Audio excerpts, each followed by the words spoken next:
Shalom, family. Good to see you all here. Hope you're doing well. We're going to talk about all this stuff that Donald Trump is doing. He has taken over two oil vessels that belong to Venezuela. And one of the countries that Venezuela sends their oil to is Cuba. And they've been helping Cuba out a lot over the years. In fact, they give them oil at a very cheap rate because they've been struggling so bad. So Maduro has really bent over backwards to try to help the Cubans. Well, now that the two vessels have been taken over by the US, they haven't been making it over to Cuba at all. They literally have gone out and become pirates out in the sea, the US, and they are holding these oil vessels. Well, Cuba, which was already in a very fragile state, said this act alone will collapse their nation. They heavily depend on that oil to get by. And I want to hold on. I'm not going to read this whole article, but I am going to kind of pinpoint some of the things that's going on. So hold on. I'm going to share my screen with you, and then we'll get into the videos.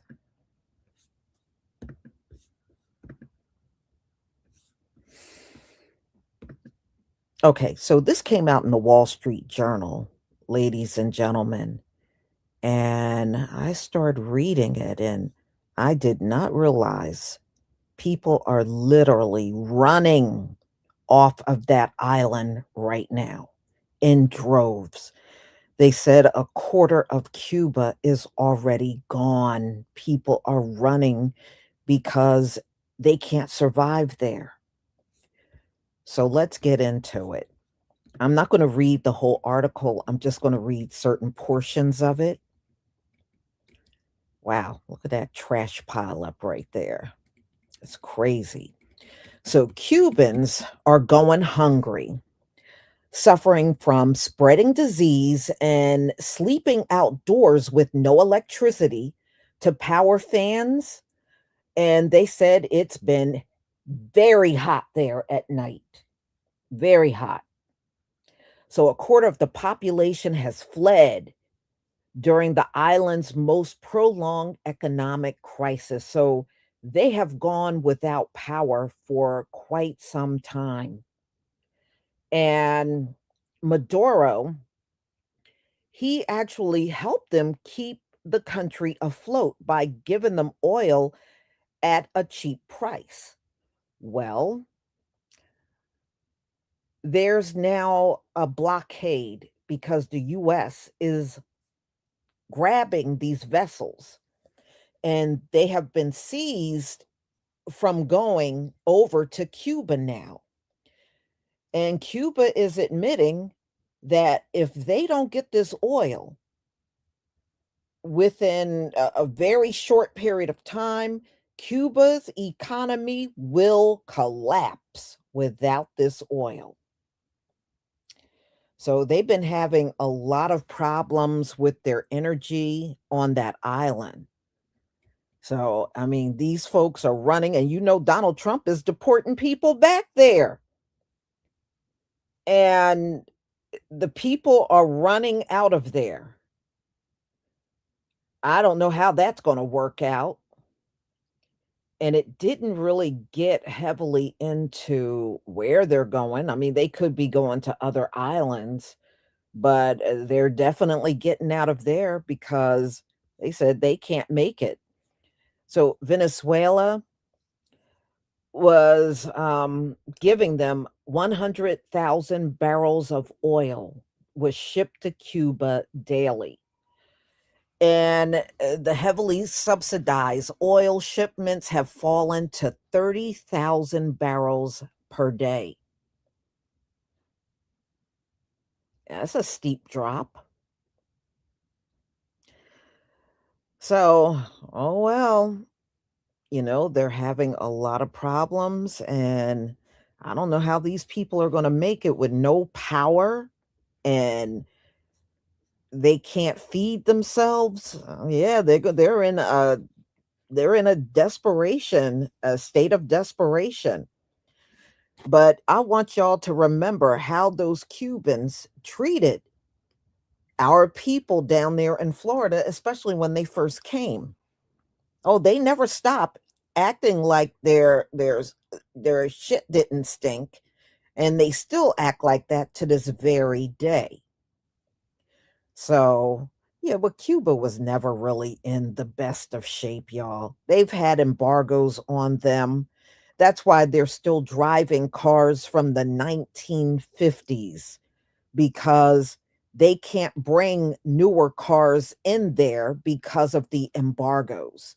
They're not driving those cars because they like it. They're driving those cars because they can't get newer cars in there. That's why they got to keep those 1950 style cars going the best that they can. They won't have anything else to fall back on. So, yeah, so it looks really bad for them. So let me stop. I'm going to stop sharing this article, and I'm going to, let me see, let me get the videos up for you to watch. Yeah. But yeah, so, Maduro and Cuba, they're mad at the US. They're messing up the game. They're messing up the game. So Cuba already said they cannot survive a long period of time without this oil. So I don't know what's going to happen. I know they're not going to let those oil vessels go. The US, they're not going to let them go. Y'all give me a 1 if you can see my screen.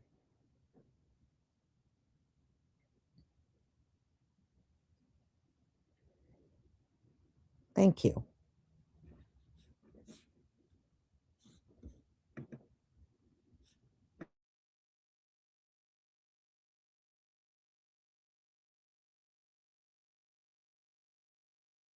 The empire is scrambling to fully dominate Latin America, and other notes. U.S. forces have seized an oil tanker carrying some 1.8 million barrels of oil from Venezuela to Cuba as part of its ongoing series of warmongering escalations against the Maduro government. When asked what would be done with the oil, President Trump told the press, "We keep it, I guess." Meanwhile, Chuck Schumer is refusing to oppose Trump's regime change interventionism against Venezuela, and CNN just had on former U.S. intelligence official Beth Sanner to proclaim that the Trump administration's act of piracy is absolutely normal. So Trump's ostensible opposition in the political media class are putting absolutely no inertia on this. The U.S. pirating a Cuba-bound oil tanker from Venezuela illustrates how the empire is hurrying to shore up control over Latin America in the same way the U.S. and Israel are quickly shoring up control over the Middle East. There's a window of opportunity to shove through a bunch of pre-existing military agendas in both regions, and they're aggressively seizing it before their attention has to turn to bigger geopolitical fish. You often hear U.S. imperialists saying that obtaining regime change in Venezuela will help achieve it in Cuba as well. Senator Rick Scott recently told 60 Minutes that if Maduro is successfully ousted, quote, "it'll be the end of Cuba," and that America is going to take care of the Southern Hemisphere and make sure there's freedom and democracy. Stealing the oil hurts both Cuba and Venezuela, who are the two primary enemies of the U.S. empire in the Americas because of their strongly socialist governments. They got a right-wing government into Bolivia this year, and now they're hurrying to push regime change in Caracas and Havana, while they've got a right-wing tyrant in office with a Gusano Secretary of State. The hope is to force the entirety of Latin America into full alignment with the empire before Trump leaves office. I have no idea if they'll succeed. The U.S. House and Senate have agreed to make registration for the draft automatic, which will simplify the drafting process if the empire decides to throw the youth of America into a horrific new military conflict. The US is making its biggest draft policy change in 45 years, so it's easier to force Americans to fight and die in a massive war, just as the New York Times editorial board launches a series explaining why the US must prepare for war with China. The latest edition of the New York Times' arguments for the need for more U.S. militarism is titled, "This is the 21st Century Arms Race. Can America Keep Up?" which argues that, quote, Congress needs to expand funding for research and development into technologies with military applications. The editorial board writes, to counter the growing threat, America must simultaneously win the race to build autonomous weapons and lead the world in controlling them. Fun times. The BBC is reportedly training its staff that it is anti-Semitic for anyone to oppose Zionism, because most Jews identify as Zionists. You see,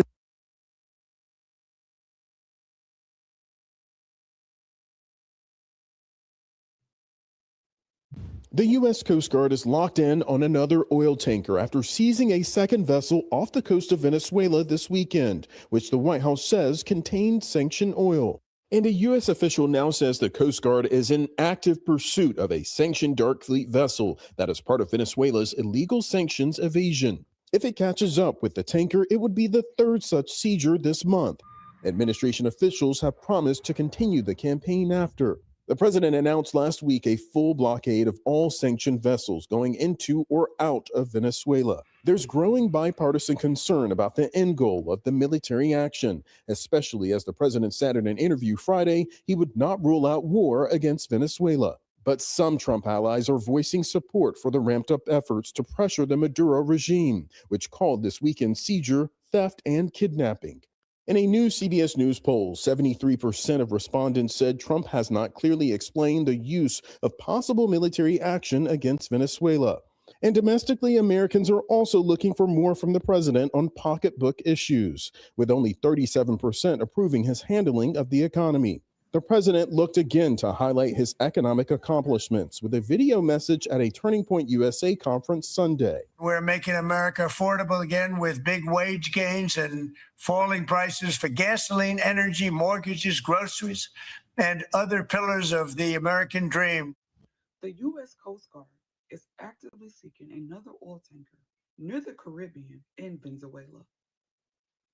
This comes from U.S. seizing an oil tanker called Century 2 weeks ago. U.S. officials is linking this to Venezuela's efforts to evade U.S. sanctions. U.S. officials also state this as well, that these vessels are part of Venezuela's shadow fleets that moves oil in violation of U.S. sanctions. President Trump's announced a blockade. Basically, is under sanction to choke off the regime's oil revenue. He also demands Venezuela to return oil assets that Venezuela seized from U.S. oil companies decades ago. What do y'all think? My name is Tiffany. I lost 150 pounds in 2.5 years, and I also report different news topics as such today. Tap in. I don't know, America. I think you're doing just a little bit too much, okay? Now we have piracy on the high seas. Not a good look. Not a good look. You're messing up our reputation. So the U.S. just intercepted a Venezuelan oil tanker and seized the boat that was on its way to Cuba. This is absolutely illegal. This is an act of piracy. Remember when Yemen was seizing boats because it was trying to stop the Israeli genocide, and the U.S. wouldn't allow that to happen, and yet we're doing it right now. The U.S. is pushing for a war in Venezuela, trying to provoke Maduro. We see now it has absolutely nothing to do with drugs. It's all about regime change. 70% of the American public are against U.S. intervention in Venezuela. Our government needs to listen to us and stop these provocations. Leave Venezuela alone. Hands off.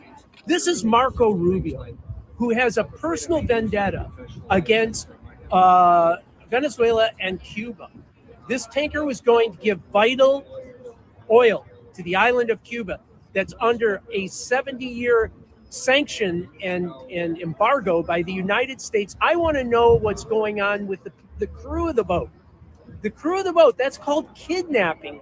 These are hostages that the United States has. This is just must be called out for what it is. U.S. aggression on Venezuela, on Cuba, and we need to keep the zone of peace peaceful. Hands off Venezuela. Hands off Venezuela.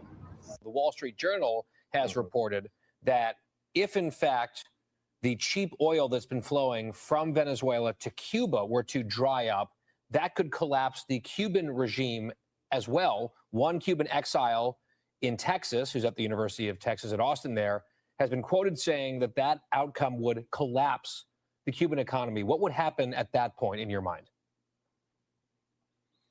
Well, I think that Cubans will finally have the opportunity to be free. They haven't tasted freedom in upwards of 60, 70 plus years. And that would be something that would be in the interest of the United States. There's always going to be uncertainty when that happens. We saw Eastern Europe, which most of those nations now are on a path to prosperity. And it takes decades when you throw off an authoritarian regime. But I would love nothing more. And I've been dreaming my entire life of a Cuba Libre. I mean, a free Cuba. And I'd like to see a free Venezuela as well. This is a Monroe Doctrine. It's 200 years old. We want to take care of our hemisphere first. And this would be something that, President Trump's putting heat on these authoritarians because he paints with bold colors, not soft pastels. Congressman, thanks for answering such a breadth of questions for us tonight. I want to take a deeper dive into the narco-terrorism aspect and the strikes on these suspected trafficking vessels. I love that we just seized a giant oil tanker like it's going to fix anything. It's all theater. Gas prices won't even blink.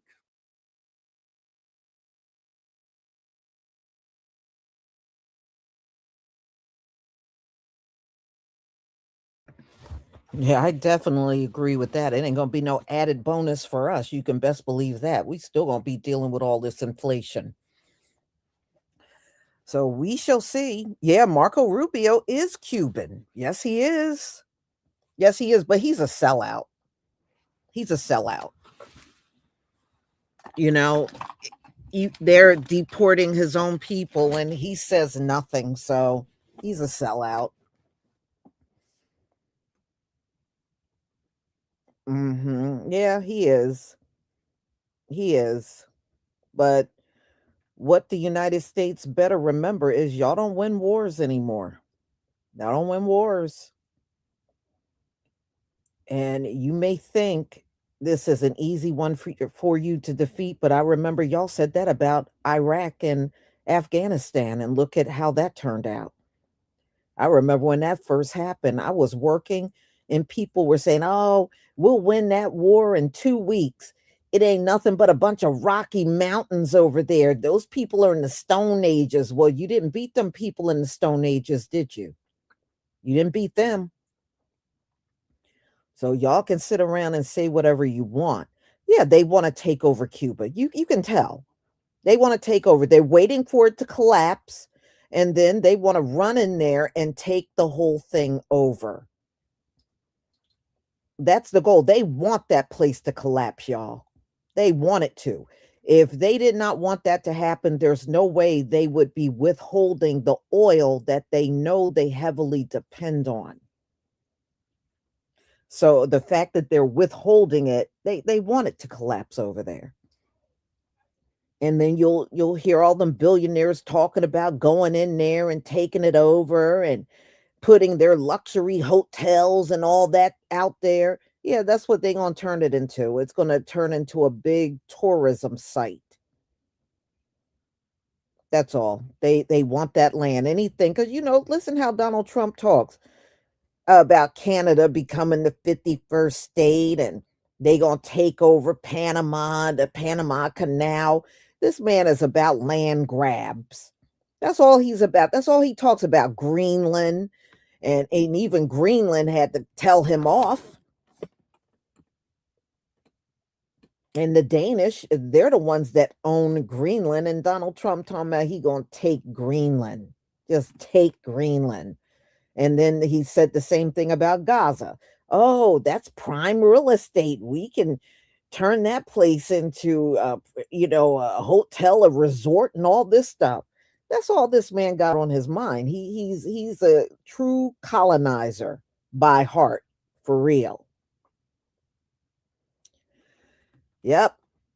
So we shall see, but it don't look good for Cuba. Anytime the people are fleeing in droves, they see the writing on the wall. They know things don't look good at all. They're running.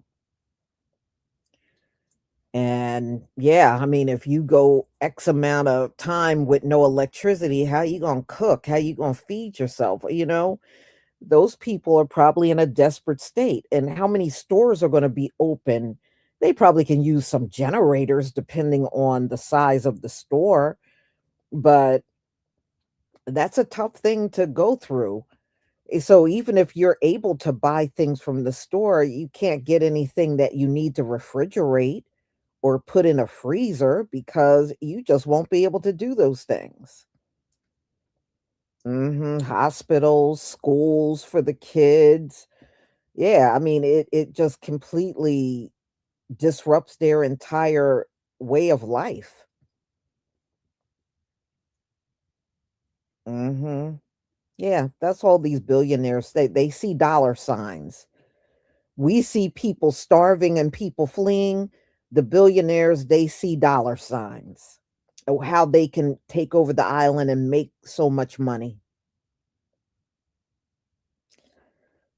So, everybody, I'm going to go ahead and conclude. I have one more live that will probably come up like about 8 o'clock, and it's going to be on the added nations that are banned from coming to the US in the Caribbean and Africa, because Donald Trump ain't going to pick any white nation. He's going to pick wherever there's melanated people. Those are the only countries he want to keep out. Project, because they're working on, they're enforcing Project 2026. It's not just Project 2025. There's also a Project 2026. So they're enacting all this stuff. And who knows what's going to happen in January, because isn't the deadline for the government uh, shutdown? There could possibly be another government shutdown in January. Because I think they only funded up until January, correct? So this place may be looking at another government shutdown when January come. They don't care. They're purposely trying to ruin the place. Donald Trump think he's doing it himself. No, honey, the Most High is controlling your ass. So, y'all, I'm going to go ahead and conclude. I will see you at 8 o'clock. Shalom, family.